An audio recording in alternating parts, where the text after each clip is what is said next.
Yung manok po pala natin dito katambayan ay nabanggit ko po last time na may mga konting sipon. So ang gagawin po natin dito, paliliguan din po gaya po natin ginawa last time sa ating mga sisiyo po, pero nabinta na po natin.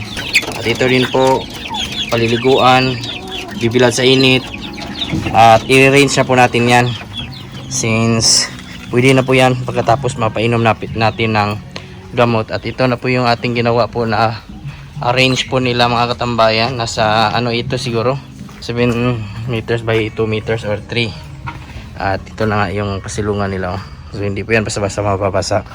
At ang kagandahan po dito ay meron silang mapagbiladan po. At yan po yung ating ginawa. Sakto po talaga sa mga month old po ng mga manok. May paanuhan na din po tayong patulugan po nila. So yan, may level 1, level 2 at saka level 3. Pwede din po dyan sila sa kabila, sa mataas. So ganun lang po. Pagkatapos mapaligo po natin, sakto na po talaga na i-range. So yan, paghahanda po natin yan, napaghandaan natin. Ayan o, init talaga, maganda rin po. May puno ng saging para malamig din po.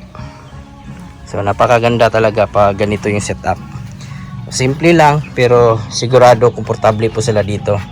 Hindi po basta-basta makakalabas kasi nga mataas din po yung net po natin na ginawa. At yung yero sa gilid.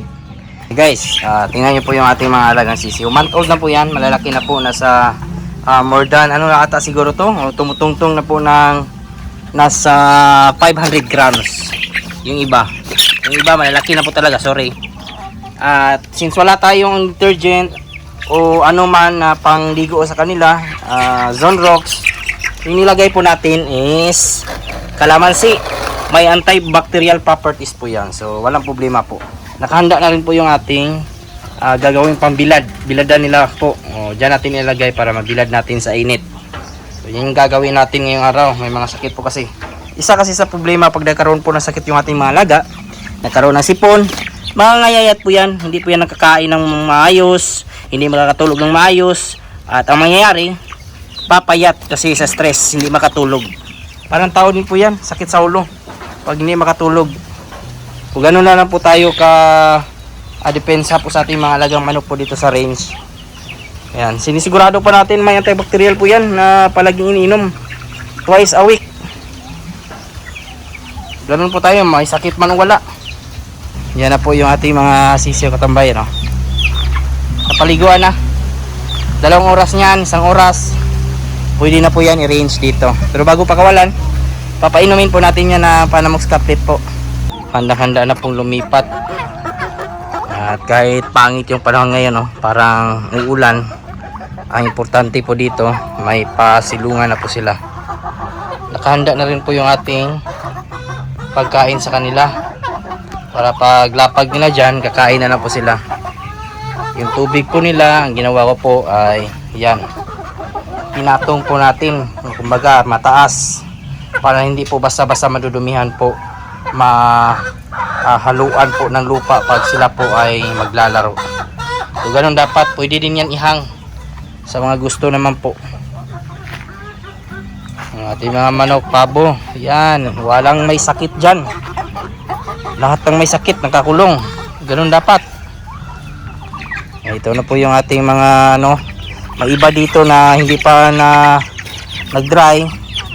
Pero importante ay may oras pa naman po.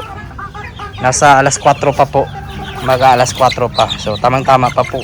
Bago magdilim, mag-dry na po yan. So yun yung importante dyan. Sa ganito kalaki katambayan, pwede na po talaga hatiin yung ating Panamox Caplet para sa mga 500 grams. So pwede din po hatiin sa 4. Pero sa atin, 2 beses lang po hinati po natin para sigurado. So yan, papainumin na po natin. Simple lang po.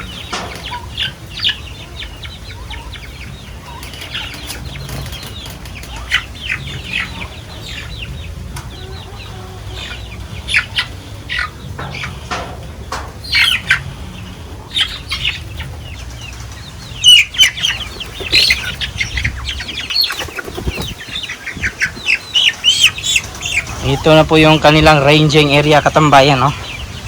Kikita nyo naman yung ating mga alaga. At least nakatapak na rin po sila ng lupa. Yan yung isa sa pinakamasayang araw po ng ating mga alaga. Makapasyal, maka-range ang ating mga alagang manok. So nasa month old.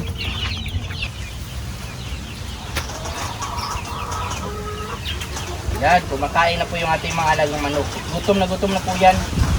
At yung iba, nasa gilid lang. Isa sa pinaka magandang gawin talaga para magkaroon po na malusog na manukan ay dapat magandang area, magandang kulungan, magandang gamot, magandang vitamins, magandang pagkain. Yan yung sikreto po sa malusog na mga sisiw. Since ito po may mga sakit, normal talaga. Kahit sino nag-aalaga po ng mga manok, nagkakasakit po talaga, nagkakaroon ng sakit yung kanilang mga alaga. Hindi naman natin sinasabi na magaling tayo. Lahat po ay nagkakaroon po ng pagsubok sa manukan.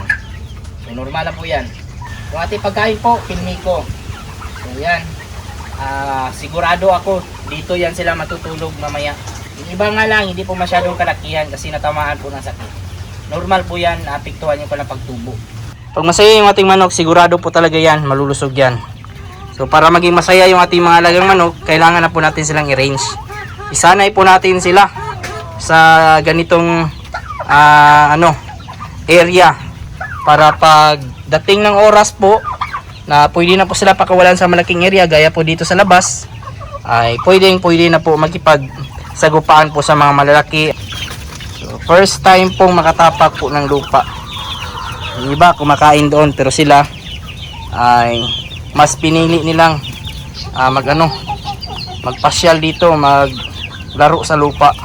Yan yung kaibahan po sa nakakulong at sa naka-range. Talaga mag-enjoy po sila sa labas. Pero sa pagbigay po ng ating mga manok ng Panamox Caplet, pwede din po talaga tayo maghanda po ng Panamox 40 powder sa ating mga alaga po. Ang kagandahan na po talaga ay meron na po tayong kapabahay sa kanila. Hindi talaga mababasa. Umulan man o minit, kaya nila magpa-silong. Yung ating kalamansi naman, walang magiging problema po yan. Hindi po yan problema kasi hindi naman yan kakainin ng ating mga alagang manok. Kahit dun sa labas, hindi napektuhan. Kahit yung pabo natin, hindi kumakain ito. So walang problema, hindi yan mamamatay. Ang atin na lang po talaga na magawa dito, sana hindi po umulan mamaya para continue yung paggaling nila. Iba kasi yung umulan kaysa hindi, lalo na po under treatment pa po yung ating mga alaga. Pinakawalan na po natin agad.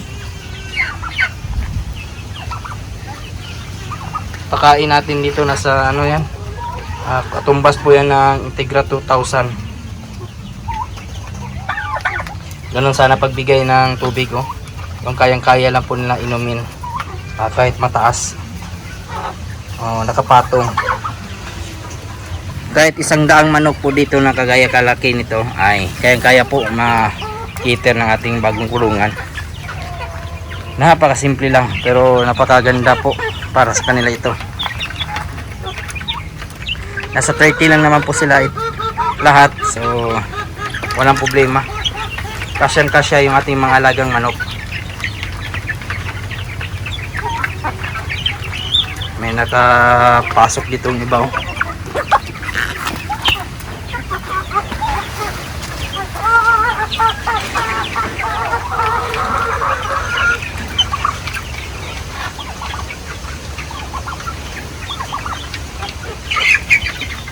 Yung problema pag nakapasok na ganito kalalaki, inaway po talaga nila. Ang sasarap tingnan ng mga manok pag malulusog talaga, lalo na po pag ganang-ganang kumain. Siguro bukas nito, pangalawa, makaka-recover na po itong mga katambayan sa binigay po natin na gamot sa kanila. Ay masisigurado po natin na gagaling Ang kaibahan nga lang dito mga katambayan sa ating mga alagang manok na naka-range, pwede natin itong gawing ano talaga, breeders. Ang pagtubo kasi ng naka-range ay iba po sa mga nakakulong. Kumbaga yung mga nakakulong yan yung mas mabilis lumaki kasi hindi po masyadong nakakagalaw o hindi po masyadong makakapag-exercise. Samantalang ito, sa laki po ng area dito, makakapag-exercise po sila. Mabawasan yung kanilang timbang o yung kanilang taba. So pag tayo po ay magpuproduce ng pangkarne, mas maganda talaga na ikulong na lang po sila sa kulungan kumpara po sa i-range. Yan yung kaibahan po nila o yan yung advantage at saka disadvantage. Yun na lang sa nakakulong ay hindi nga sila masyadong masaya kumpara po sa mga naka-range na makakapaglaro po sila, makakapaghabulan. Samantalang yung nakakulong, kain lang, tulog, inom, kain, tulog, inom lang. So ano talaga, pang karne lang po, pang produce, pang dispose. Pero ito, pang materialis natin ito katambayan. Yan lang po ngayong araw mga katambayan, at sa mga nanood po pala na ating mga previous videos, mga bago po natin subscribers and viewers, welcome po sa ating channel. At kung kayo lang po ay napadaan ngayon, sana po ay consider niyo po na subscribe, i-follow, like. Napakalaking tulong po yan. Kung may mga katanungan naman po kayo, ilagay nyo na po sa comment section at ating sasagutin. At huwag kalimutan i-click yung notification bell para sa mga susunod na videos. Bago muna tayo magpaalam, shoutout muna natin yung ating mga kaibigan dyan na si Clifford Herbias, Bonsai TV Mix Channel. At sa mga nanood po dyan ngayon, shoutout po sa inyong lahat. Sa mga hindi ko naman po na shoutout, isa-shoutout ko lang kayo sa susunod. Maraming salamat, God bless at ingat po kayo palagi. Bye bye!